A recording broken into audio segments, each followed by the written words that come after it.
I hope you're ready for this. This is magical. There's a reason people like in the West are starting to draw more and more towards Korean or Japanese filmmaking. It's precisely because it's a bit different from what we get. Yeah, what is the most recent Japanese film, or at least entertainment, that you enjoyed so far? So he asked him, what is the most recent Japanese film that he's enjoyed? Because he just said everybody in America, they're flocking to Japanese and Korean movies, right? Because American movies are so woke and bad. All right, give us, the most recent Japanese movie that you thought was so much better than American films.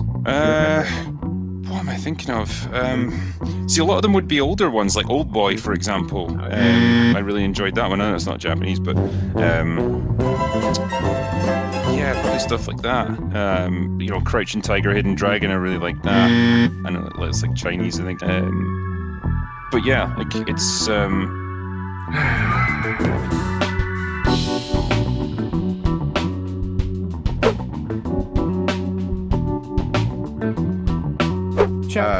Chat, do you know what just happened? You just mentioned Old Boy. Do you get the joke?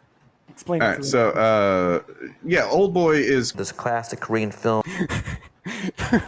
And not only that, it's from what year? 2003. So yeah, when asked what his most recent Japanese movie is, Old Boy, the Korean movie from 2003. This is the kind of thought that actually goes into these guys' opinions. Literally none. Like he just reached for, and there's obviously a little bit of a kind of passive racism there with just like, I don't know, those people that kind of look like that and that movie, I can see the dumb, bigoted calculus happening in his brain. Yeah, I mean, he notes it, but it's like he really couldn't get anything else. And it's like, I know it's not Japanese, but I need to say an Asian movie. I need to say any Asian movie. It doesn't matter at this point. Like you can hear him struggling. Like it doesn't matter. Well, let's just hear that again real quick because it's beautiful. See, a lot of them would be older ones, like Old Boy, for example. I really enjoyed that one. So the premise of his argument, the thing that set this up, is that Americans are moving towards Japanese and Korean movies because newer American movies suck. And then whenever he's asked for an example, he goes this far back, and then he says, well, it's actually older movies. Is he suggesting that Americans are stopping watching new American movies and then instead watching old Japanese and Korean movies? Is that? See, what you don't get, Dane, is Americans just discovered anime. Oh, yeah. He didn't even say that. He could have said that. You could have got some more weebs under subs and stuff. Come on. Yeah, just say some anime stuff. Who cares? But no, I don't think that he really cares about this shit. No, it's not Japanese, but yeah. You see this guy's face? It's like, that's not Japanese, and he's like, he has to help him out. It's like, yeah, you're right, dude.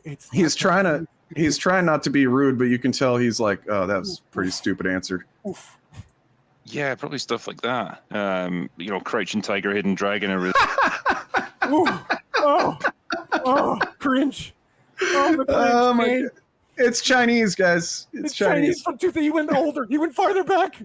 He went farther back and a different country altogether than what they even were talking about. Have you heard of Jackie Chan?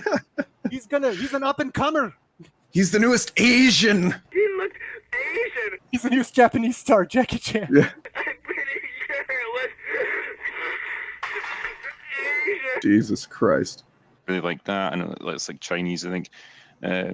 But yeah, like okay, all right. Look, I'll give him credit. He did recover at the end of that. He said it is Chinese. Okay, but at first he didn't think about it. No, he's just mentioning Asian movies because he couldn't think of a single Japanese one. Everyone went crazy for Audition. Everyone loves Itchy the Killer and Takashi Miike. There's tons of movies he could have mentioned if you know what he's talking about. Well, I mean, I would probably be hard pressed. I'd be hard pressed to name a whole bunch of Japanese and Korean movies off the top of my head, but I also would not go on to somebody's show and make that claim. Yes, exactly. About, you know what I mean? So, yeah, Rush Hour. Oh, Rush Hour. That was a good Japanese movie. Jesus Christ. Nice. Galvatron with the Tokyo Gore Police. I'm glad you have a Tokyo Gore Police fan in the chat, Dane. Check out Machine Girl. You like Tokyo Gore Police. Psycho Lolita. All right. Yeah, those are some good ones. Good gore Japanese movies. Battle Royale, fuck yeah. Yeah, Battle Royale is amazing. That's a masterpiece for sure. Yeah, somebody mentioned Critical Thinker's book career, his career as an author. You know, once I started looking into him, because like I said, I've just basically avoided him in terms of my content or my channel for a long time. I'd see him on the peripheral and go, but once I looked into him, I got kind of fascinated. So these are his Ryan Drake books. That's Jason Bourne. Yeah, so it's like I said on Twitter, it's basically airport bookstore dad bait. It's Jason Bourne. You know? You know Will Jordan dreams that Ryan Drake will be played by Chris Pratt. You know it. Oh yeah, for sure. You know it. Just so I'm not just hating for the sake of hating. It's Jason Bourne. You know, congratulations for writing books and publishing them. You know what I mean? Like, good job. That's true. Congratulations for Ghost Target. I'll give you that one. Ghost Target was pretty good. But yeah, generally these, looking into them, well, let's see what it says about him here. This Scottish thriller author Will Jordan has been writing for some time now, creating his unique. Do you want to read it as him? The Scottish thriller author Will Jordan has been writing for some time now, creating a unique brand of high-octane, suspense-filled narratives. I feel like I'm doing like a Sea of Thieves trailer. Captaincy has come to the Sea of Thieves. Narratives that manage to constantly keep the reader glued to the edges of their seat, right up until the very end. I'm already bored, dude. Okay. It's like somebody told AI to write a really generic description of somebody. Early in personal life. I didn't know this was here. Look, we're learning this together. Born in 1983, Will Jordan hails from Fife in Scotland, where he still lives to this very day, growing up in the region and taking in a lot from his surrounding environment during his upbringing, right up until he became a writer. He always had a strong interest in computers and information technology, a passion which is clearly reflected throughout the ongoing themes displayed in his books and narratives, featuring heavily as they were used by his colorful cast of characters. Later on, he was to develop his interest in military technology and hardware, which led him towards getting... Yeah, so that's what the one thing that I did see about him briefly was he was an extra, I think, on some movie. Yeah, he was doing film extra work, which, you know, cool. And they I guess they had the extras or certain ones take, like a military boot camp course. And that got him interested in military technology. And, you know, it apparently kind of expanded into spy interest, which is what the Ryan Drake series is, like, you know, CIA agent type shit, or whatever. I guess the Scottish version of that is. I don't think he even knows.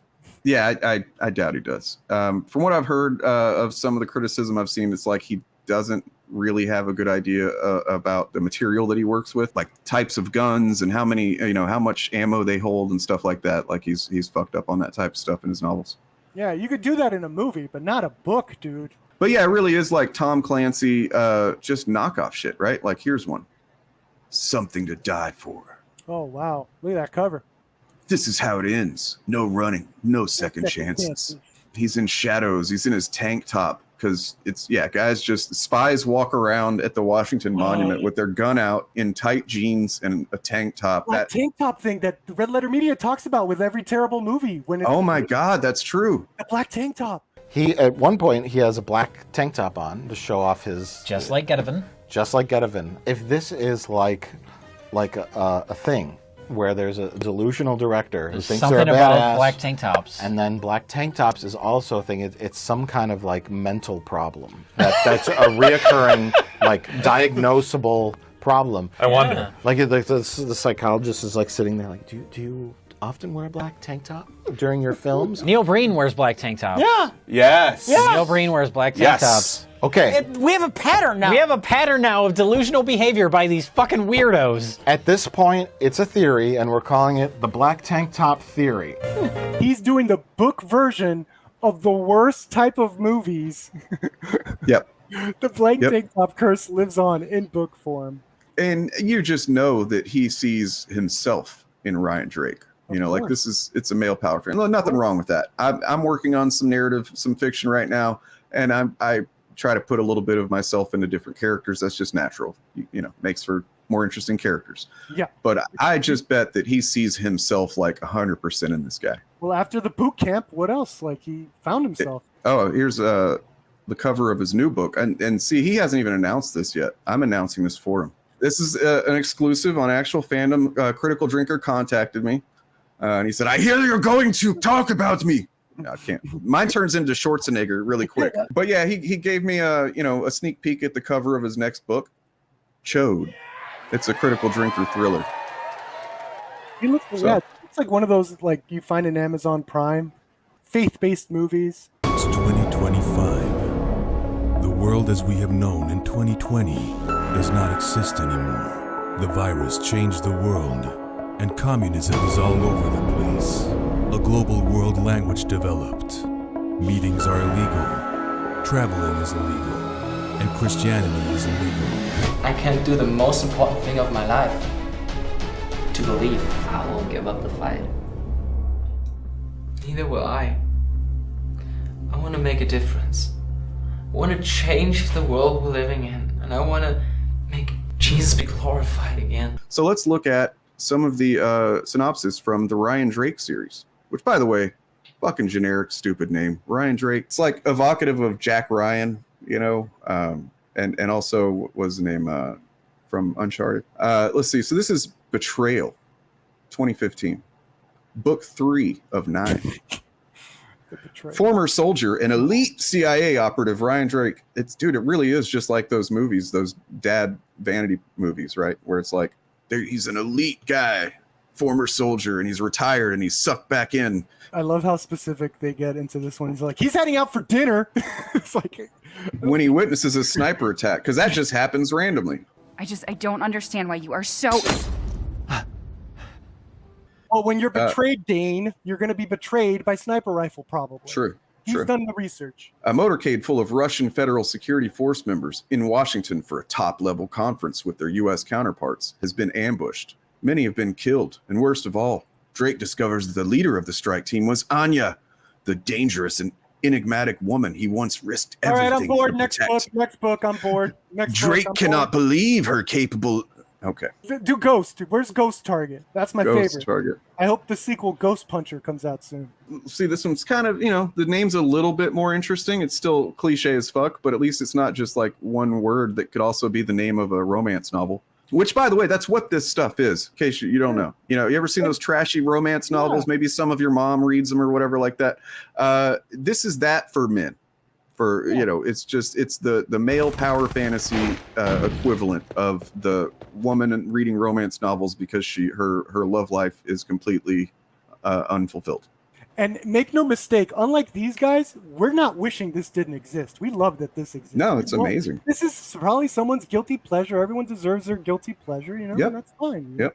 But how do you think he feels about the movies he dislikes? Do you think he doesn't want them to exist, right? Probably. Yeah, I'm sure in his mind it would be better for these things to not exist or for them to be written more like he thinks they should be written. And it's like, why don't you just let people, clearly we looked at the critical score and the audience score of Prey. People love it. So just let people love what they want to love. You know what I mean? But that doesn't get the outrage clicks. All right, so this is Blacklist.